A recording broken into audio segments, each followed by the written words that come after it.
I've been very, very busy since November 26th, and I haven't had time to look at all the numbers for all the cities and counties in the local elections.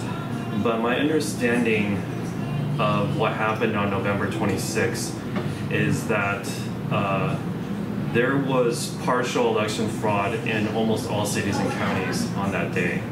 I haven't been able to confirm this, but the Central Election Commission appears to be setting up the blue camp again, because this happened in 2018, where the KMT won most cities and counties, so they thought they were just going to win the next election. However, if you look carefully at the numbers, there was a lot of fraud in Kaohsiung City, even though they didn't actually overturn the election. So their intention actually isn't to overturn the elections. Their intention is to increase DPP support in most cities and counties that they're losing in, and also to steal ballots from the KMT in places that they're winning, so that it will be that amount for the next presidential election, and nobody will be surprised. They'll be like, oh, it's 100,000 last time, it's 100,000 this time, so for it to be 100,000 again is pretty normal. It's just 100,000. So for example, Chiayi County, I estimate that they turned about 8,000 valid ballots into invalid ballots. This can be confirmed by looking at the distribution, right? So why would they steal like 8,000 ballots that way? Because invalidating ballots in Taiwan is a very common, it's an old trick to basically use ink to invalidate ballots of the camp that you're against, right? So, and because the DPP is already winning by, say, 60,000 ballots in Chiayi County, so why would they want to do that and win by 70,000, approximately? It's because they want to keep the KMT support approximately what it was last time, after they stole ballots from Hangori, which happened all over Taiwan, according to my estimates. So I think that right now there's a lot of things going on with like who's going to run for president on both sides. But from what I can understand, Li Jingyong, who works under Taiwan in the Central Election Commission, is fidgeting with the numbers, because I was at Renai Elementary School in Dan District, and there was definitely ballot stuffing going on in the school. However, they didn't do enough of it so that Chen Sizong actually beat Zhang Wan'an. But I know basically how people vote in that area, and he was coming up with like 250 ballots per station. And I just like, I saw people going in there with huge backpacks, and like when you see like young men with huge backpacks, those usually have ballots inside, because this has been going on since the June 6th Hangori recall, where basically there weren't that many people voting, and they just had people with backpacks going into all these places, going onto the voting stations. Right now, what you see is that there's two things going on. The blue camp supporters think they're going to win, which is what the green camp wants them to think, because they don't want the blue camp people to be like up in arms, like we got cheated again. They did it to Hangori, they did it to, and then subsequent all these other elections. They want the blue camp supporters to be at ease and to think that they're going to win. But they're putting out a lot of propaganda, especially in English, okay, that like people vote differently in local elections than presidential elections. You can't say DPP is not going to win presidential elections because they lost local elections. So that's the new narrative, and that's the reason why I met you guys, is because I wanted to see what Courtney Donovan Smith, a very, very important foreign correspondent for them, the DPP, was going to say in person. I wanted to see what information are they giving him, because I know that he has pretty good sources from the DPP. They tell him what he needs to print, but I don't think that they're giving him the actual reasons for why these things are going to happen, right? So he has his own reasons. He's a very knowledgeable guy, okay? But of course they're not going to tell him, oh yeah, we got it in the bag, we're gonna, stuff this many million ballots or whatever, So like he was basically saying that, like going like, oh, I figured it out, It's like basically it's the trend is KMT wins local elections and DPP wins presidential elections because presidential elections are about cross-strait relations, and it's about all those things that favor the DPP, so that the public doesn't trust the KMT anymore to be in the presidential office. And I was like, well, then how come, you know, when the KMT won in 2005 and 2006, they also won presidential election, and DPP won local election in 2014 and they won presidential. So why is it like all different now? I have to push back against that a little bit, Jason, because I think there's plenty of local narratives from people who are saying the DPP lost very badly in the recent local elections because Taiwan made a huge blunder trying to make it about cross-strait relations rather than the bread and butter issues that everybody. Well, I mean, my understanding of how people vote is much more simpler than that. That regardless if it's local or if it's presidential elections, it's always about the economy. It's always about bread and butter, right? It's just that the topics being discussed are slightly different, but in general, people vote the same way in local and presidential elections. And then now they're trying to make it sound like the people are voting opposite. So in other words, if the DPP wins local elections in a place like, say, Tainan, then they're going to win presidential. But if, like, say, like New Taipei City, if the Yu wins big, then, you know, another KMT candidate comes runs for president, then it's like it's gonna flip. They're trying to make it sound like let me do one thing, because especially local election, one of those other did you know is that local election in Taiwan has happened even starting from like the very late Japanese period, and the KMT never stopped it. So this version of election has gone on basically since 1945 to now. So there was always varying degree of accusation of like fraud and whatever. And in fact, my father was involved in one of those where he was driving a tank to a police station because there was a riot there. And that was the topic that Linda was talking about, like at that time. So it's only incident? Yes. Okay. So those have always existed, but my personal view is that the conspiracy that involves that needs a lot of people to work together to make it reality tend to be very unrealistic without the cover being blown. I understand that, yeah. And you know what, they have they've admitted to it constantly, but then it's gotten out, okay.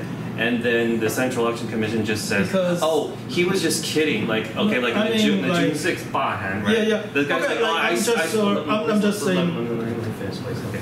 The guy's like, "I stuffed 300 ballots in, ha ha ha," and then like that was just one story that got out. But I was there, and I know that there weren't many people going in there, and you could choose any voting station there, 35 out of 38 districts in Kaohsiung.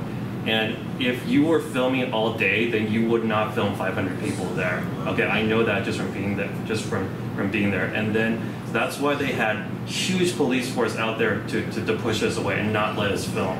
Now, if they weren't stuffing like 300 ballots per station, then they would not be so nervous. So one way you can easily tell if they're cheating or not is by the attitude of the police. If they're dead set on cheating, the police are extremely strict in Taiwan. And then when they're partially cheating, they're kind of strict. And then when they're not cheating at all, for example, in Chiayi City, which is like December 18th, they're just like, they weren't strict at all. And they followed all the rules. I was very, very surprised on December 18th. I was like, this is like the easiest monitoring I've done in like, since Taiwan came to power, where they're just not doing anything in this election. It's like, this is how it's supposed to be. And then I was able to compare the entire experience, and then I was just like, okay. So anyway, I understand that you guys, or a lot of people don't believe in conspiracies, but like, I'm not trying to convince you guys that this is all real. I'm just giving you guys the conclusion of my research without getting into too many details. I'm just saying that, like I was saying, that there has never been anything remotely close to a coup, or there was like 7 small incidents since the KMT got here. If what you are saying is true, and there's like pretty credible, reasonable, provable evidence that there is, then there will be a coup. Like that. I can almost guarantee. In the presidential election, the KMT was in on it. They didn't want Hangor to be president, so there's not going to be a coup.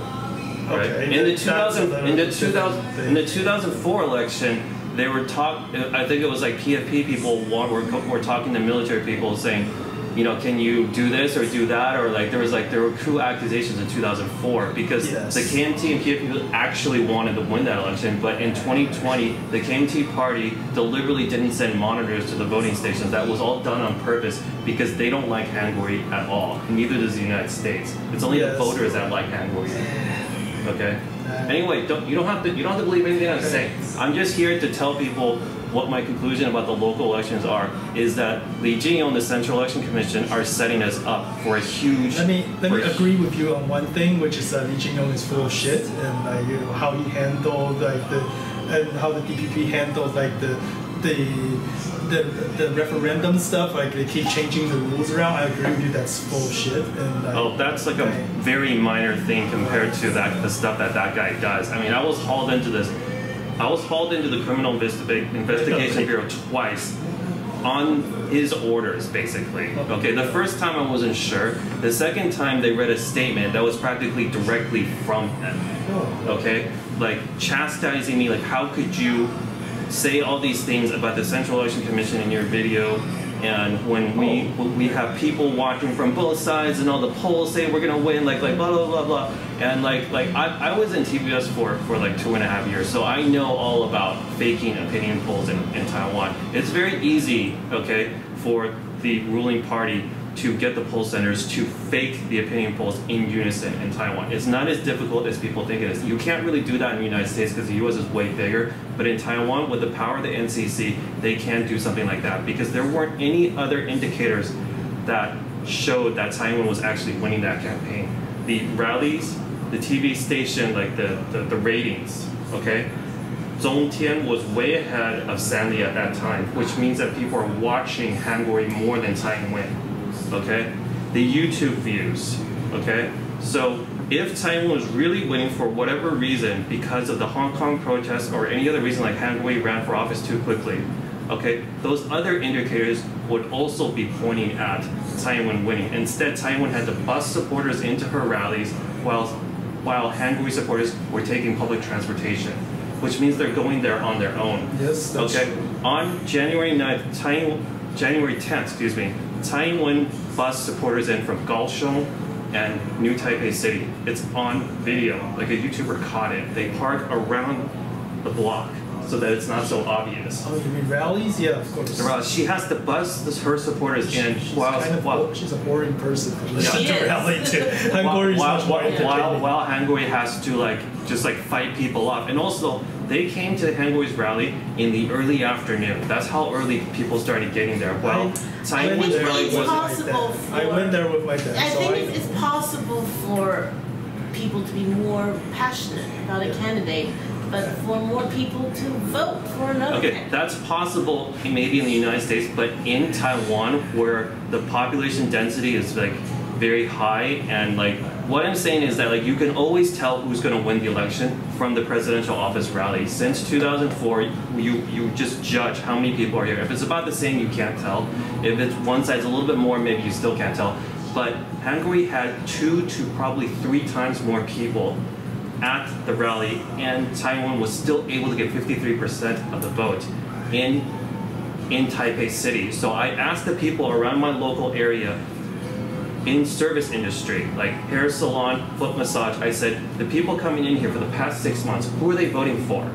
They said overwhelmingly Hangori. Yet in my local elementary school, Taiwan won 7 out of 8 voting stations. Okay, and I have them cheating on camera, stealing and stuffing. I have them doing that. I didn't know they were stealing and stuffing when I was there.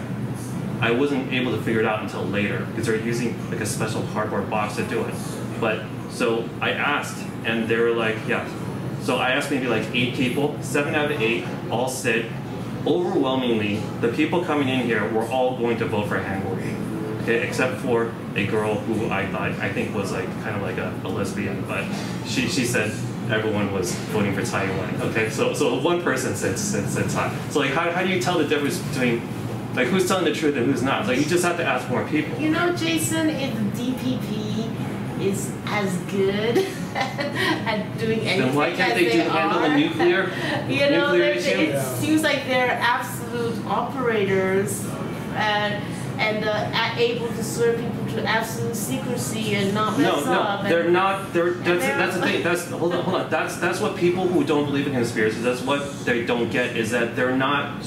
Okay, they're not gonna write on Facebook. Yeah, I cheated on behalf of Taiwan. They talk in code. With enough people, it's possible. Yeah. So what I'm saying is that 鹰眼部队 they do talk about it. They all talk about it. 我在嘉义县哪里任务做好了. That means that they've stuffed the cardboard boxes the night before the election. Okay?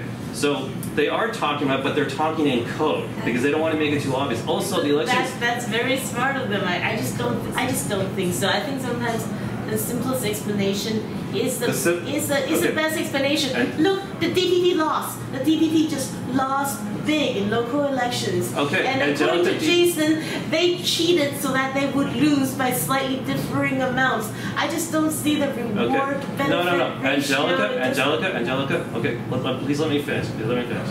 Okay. Finish quickly because we've got one more topic and then we have to go. They've already done that, okay? And do you know why they don't cheat to win in local elections? It's because they don't care about local elections because all the money, the budget in this country comes from the central government and the legislative branch. So the local governments are essentially working for the central government. Whoever is in Taipei city government does not matter.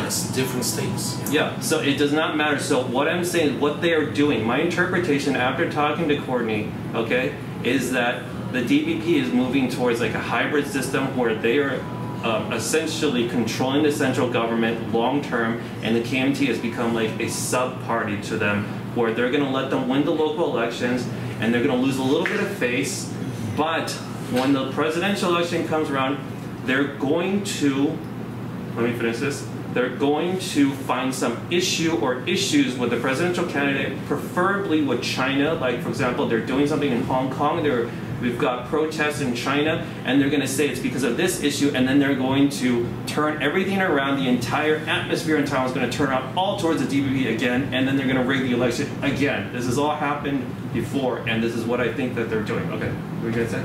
Yeah. So, you know, I've known Jason through his channel, and you know, I found very interesting what he was doing. And you know, actually, I'm not Taiwanese. I don't really care, okay, about this. But I was like, wow, this guy, he's so into it, you know. It's worth listening to him. And all the work it's like just like you. The work you are doing on the electricity grid, you know, like you deserve people to listen to your work. You have something to show.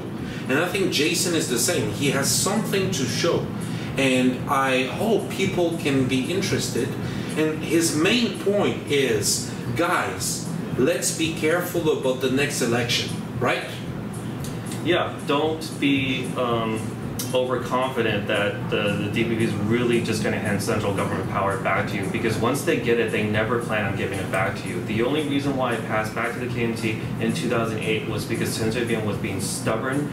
The U.S. wanted him to rig the presidential election for Frank Hsieh, and he's like, no, I hate Frank Hsieh, and I'm already indicted, so I'm going to let the KMT put me in jail so that I can claim that it was China and not someone from my own party, because that would make him look really bad. And he just my friend Galtami knows both Xie Santing and Chen Shui-bian, and he knows that this is what happened, and this is why Chen Shui-bian appointed someone to the Central Election Commission that would not cheat. But Li Jingyong has a history of fraud. There's a forgery. So this guy was put specifically. He's the former Yunlin County Commissioner. Okay, he's from the DPP. He's not neutral. I don't know why people think elections in Taiwan are neutral. We have someone from the DPP in the Central Election Commission. This is highly inappropriate. Okay, sure, granted he left the DPP. Okay, but this guy is extremely biased. Okay, and if you look at his interviews from 2004, after the 2004 election controversy, he was all like just being like a jerk about the whole thing. This guy is not neutral. Okay, you don't just suddenly become neutral just because you leave the DPP. Okay, yeah. Look, you know, Taiwan is a democracy, so is France. And actually, this is not really related, but in China they have elections. They do have elections. Local level, right? Yeah. And the Chinese are so into it. They really make sure all the ballots, the whole process is respected. And in France, it's up to every citizen to ensure democracy. Okay? It's our responsibility as a citizen, So I went and I was an observer and an official observer of the presidential elections in Beijing, the French elections, and also the Senate elections. I don't know in English, the people in the parliament. So I was a witness, an official witness, and anybody can go. You just sign a paper. Okay, I'm going to be the judge, the observer, And what I wish for Taiwan and every country in the world is citizens to go to the voting stations and observe. There's nothing better, as a citizen. And I hope if people can watch this channel and Jason's work, they will realize, okay, yes, this is my duty as a citizen. No matter who you are, no matter your side, just go. It's once every 5 years. I don't know in Taiwan. 4 years. 4. Yeah. Once every 4 years, just take 1 day out of your life every 4 years, go to the voting station and just observe. Ask questions stay low key, don't cause trouble. And ask questions because they are here to answer you. Oh, what's going on? Why do they do this? Blah, blah, blah. I asked a lot of questions and the guys were really happy I was asking those questions because they saw that I cared about the process, about democracy. And you know what? In 20 years' time, 30 years' time, it's going to be me who will answer those questions from the younger guys. It's a whole process. And it starts now. It starts now. If you are free, I think if you are 30 years old or more, because when you're younger, maybe you don't care. I understand that. If you do, that's great. But after 30 years old, I think you don't have any excuses. You should go to the voting station and observe. Yeah, that's all I had to say.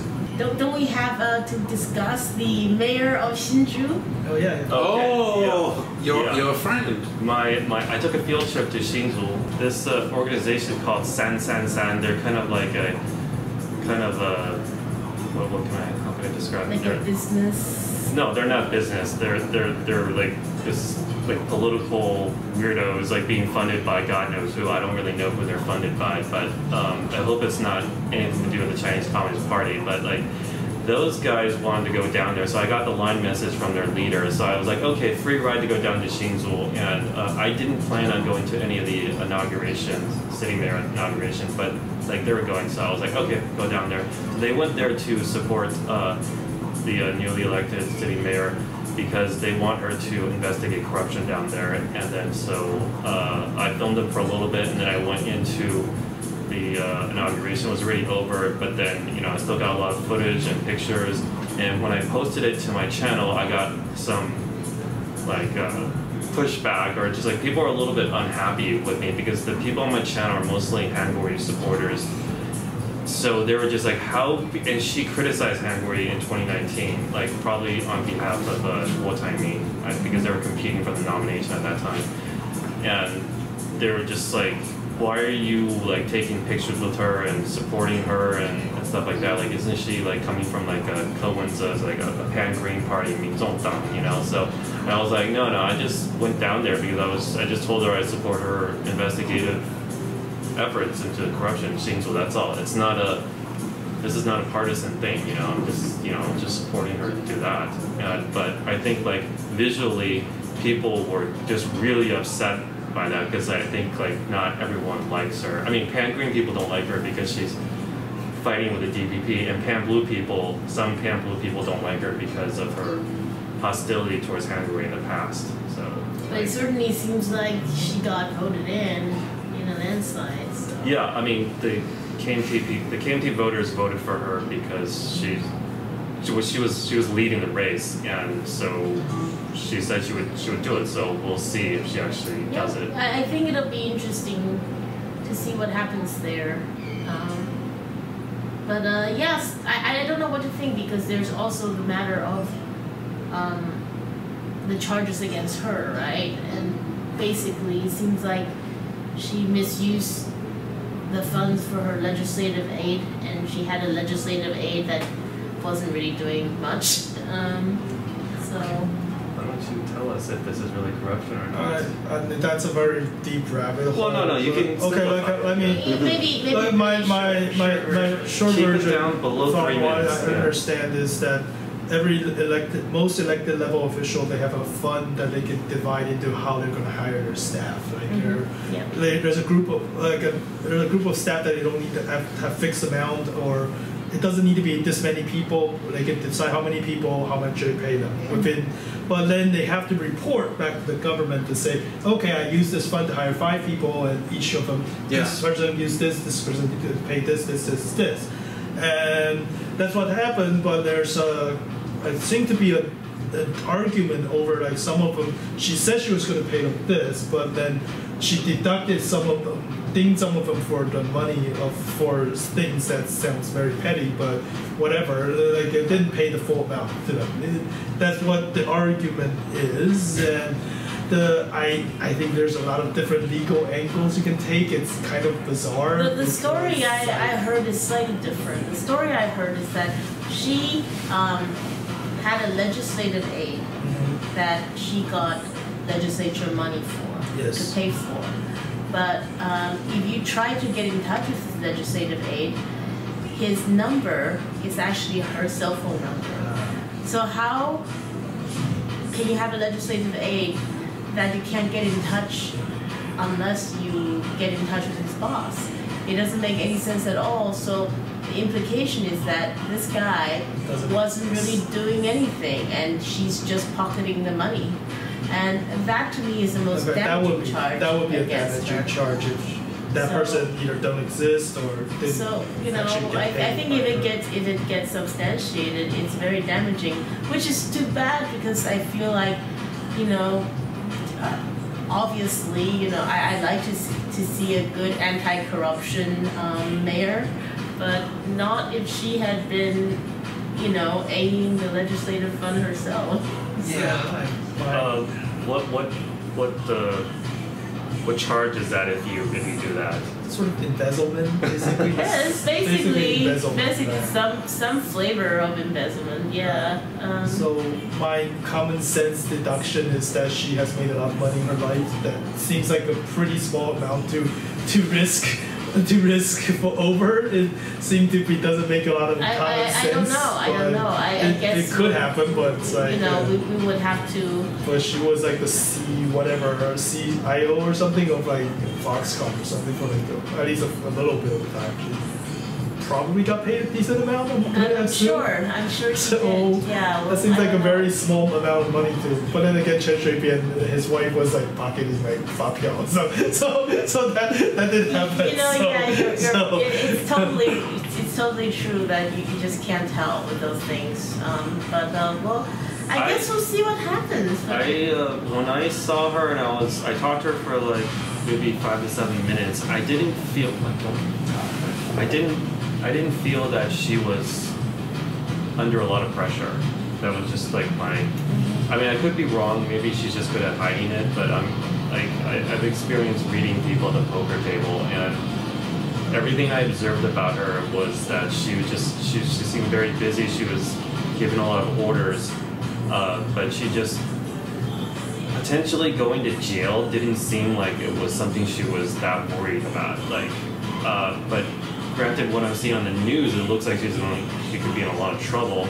But I didn't feel that she was like about to like break down or anything like that.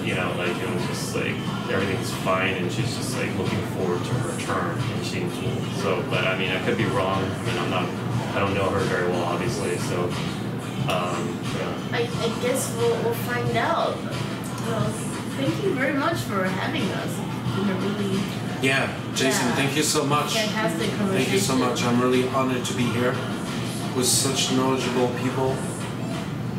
I'm sorry, but my research is not like in the public domain so much, so it's not easy for people. It's ongoing as well. But it's not easy for people unless you spend a lot of time on those subjects. It's just not something tangible that the general public can understand easily. But so it's basically there's like a subculture of people who are investigating and trying to stop election fraud in Taiwan. I can tell you guys that. So you guys may not believe it, but a lot of people, I'd say about like among the Pan Blue supporters, like maybe like 20%, 20 to 25% of them like totally believe what I'm telling them on my channel, right? And then out of the Pan Green supporters, I would say that like a good number of them know that from the Chen Shui-bian days, they know the election fraud is real, but they don't care because it's helping. But look, it's your job to make it mainstream, right? To make it available to the general public so they can understand it more.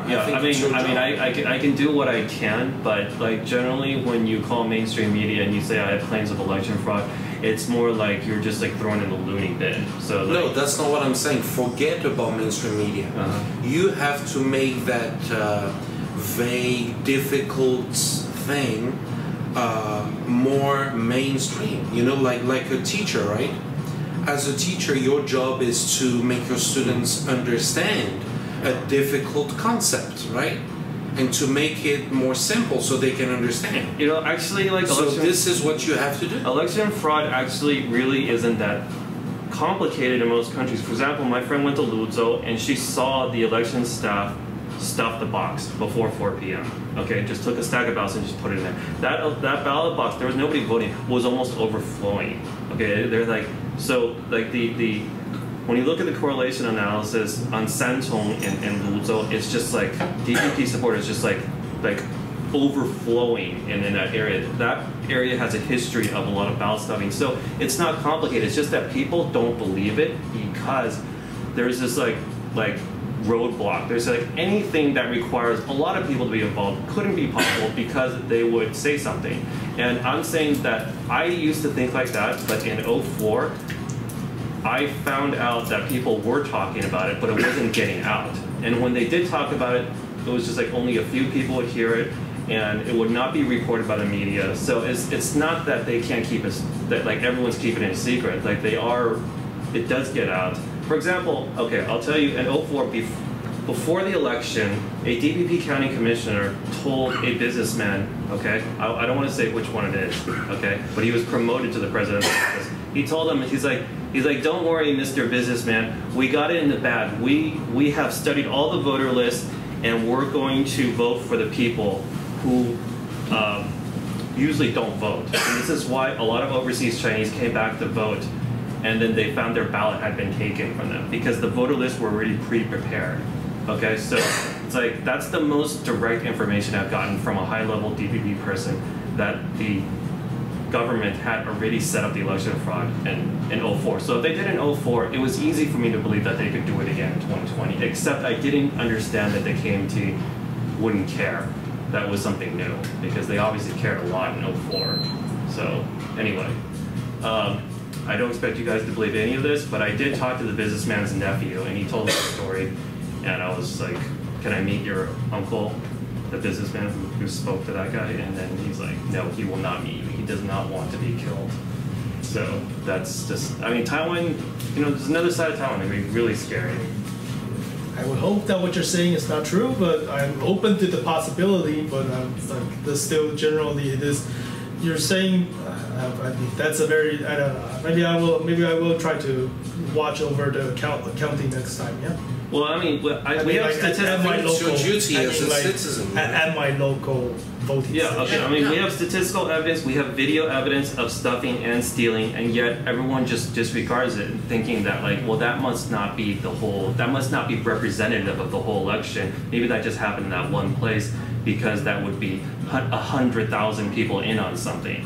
And like I've just like found that like they don't have to have everybody in the voting station in on it, but even if they're not in on it, they're like not. It doesn't really do anything. It's just like they just kind of like notice that it's happening, and they're just like okay, like you know, I have a video of this girl who I could tell she wasn't in on it, but she knew what was happening, so she's like kind of like really nervous. She's like, oh my god, they're about to like put that stack of ballots over there because that would essentially reduce Lian Zan's ballots by like 50 if they do that. And then it happened, and she's like, oh my god, they did it. So I could tell that that girl who was tallying the ballots wasn't in on it. So it's not like everyone's has to be in on it for it to happen. But in that video, you could see that the canteen monitor. We have to get going. Okay, I'm sorry.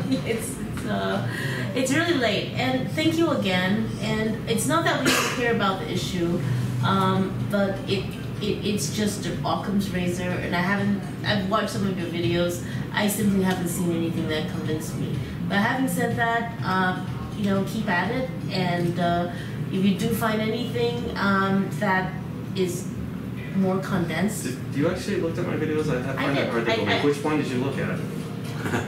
the one that was very long. Anyhow, we're not going the to. Ping Dong? The Ping Dong one? Yes, the one where you were like, they changed it, but not really. They didn't really change That's the it. Ping Dong. That's the Ping Dong one. All I did was say you only got to the first 5 minutes. I was saying that the invalid ballot rate was abnormally high. That's all I was saying. Yeah. Well, anyhow, I feel like it's one of those things where it's. I don't agree with you.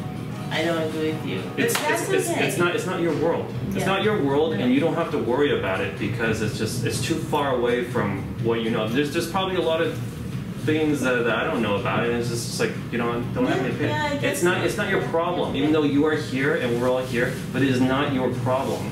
I don't know if I'd agree with that. Anyhow, It would be my just problem don't- if it's true, but I just don't agree. You know, like it doesn't matter how many elections they rig in Taiwan. The vast majority of the people will not believe it because people just don't believe it, and that's okay. So people trying to stop the election fraud, they have to live with the fact that a lot of people don't believe what they're talking about. Even if you have proof, even if you show them proof, they'll go, no, I don't want to look at that. I don't believe it.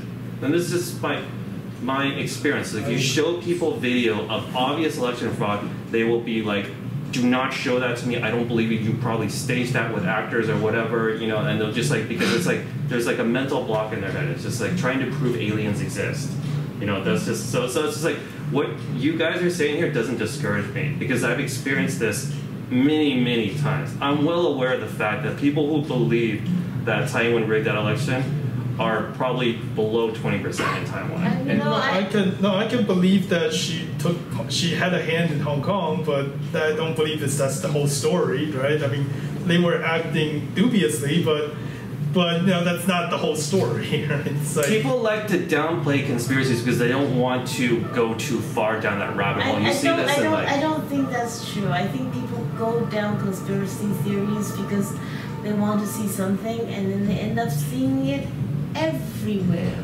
Jason, you see election fraud everywhere. You see election frauds where the DPP lost, and you're like, they still did an election fraud. They just didn't do it all the way for some reason, and that's why I don't take you seriously, because even if I can believe maybe there's election fraud somewhere, but to the pervasive level you allege, it's like going on everywhere. Even when the DPP lost, you think they rigged it? Partial election to increase their support. Partial election fraud to increase their support rate, so that when it increases more, it won't be so dramatic. I have a question. It's a long-term strategy. Because what the DPP does, right? Do you think the KMT does it as well? The Central Election Commission is completely controlled by them. The election staff are controlled by the central government now. Before it was done by the local city governments, but they took over that process. Okay, I don't know how they did it, but for example, in Yunnan County, we confirmed that only 2 election staff were sent by the local city government in the presidential election, which means the rest were sent by Beijing. Okay, So like you have to do on the ground research to figure out what's actually really happening, not what this is the way it's always been in Taiwan, because things can change. Okay, So I will check the numbers on if that's true, because What do you mean? How can you check the numbers? not the numbers, because from my understanding is most, at least historically, when most elections staff in the local voting booth, they are staffed by, for example, the local teachers or whatever. That's how it's always been. But they changed the people for the 2020 presidential election. They brought people in from out of town. They brought inexperienced people. They brought in people that were not civil servants. And we have video. We have video of them in the election, the voting stations with their luggage in bags, ready to go back to town. In Linkou, we have video of that. Are you saying that I don't have video of this? Like, I wouldn't lie to you straight up. You don't have to agree with my interpretation, but I would never lie to you. Does that make sense? I believe that you believe in what you're saying, and I think you have to look at the video if you're going to. Pretty long. Okay. I think we should wrap it up, don't you?